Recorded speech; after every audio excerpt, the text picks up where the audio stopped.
आणि एक मॅसेज या निमित्ताने गेला की आपण काहीही करू शकतो आणि त्या काहीमध्ये असे अनेक विषय आले की तुम्ही इमेजिन करू शकत नाही. म्हणजे का सुरुवात झाली व्हॉइस ऑफ मीडियाची. महाराष्ट्रामध्ये 143 पत्रकारांच्या संघटना आहेत. मी दुपारी सविस्तर आपल्याशी बोलणार आहे. पूर्ण सत्र आपल्याला चर्चा करायची आहे.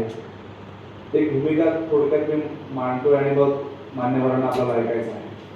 तो व्हॉइस ऑफ मीडियाची सुरुवात अशी एका पत्रकारामुळे झाली जो लातूरचा होता आणि ज्यांच्याकडे उद्याचं काय खायचं असा प्रश्न निर्माण झाला होता. आणि त्या पत्रकाराच्या माध्यमातून एक अशी केस स्टडी पुढे आली की महाराष्ट्रामधल्या किती लोकांची अशी अवस्था आहे या लातूरच्या पत्रकारांसारखी.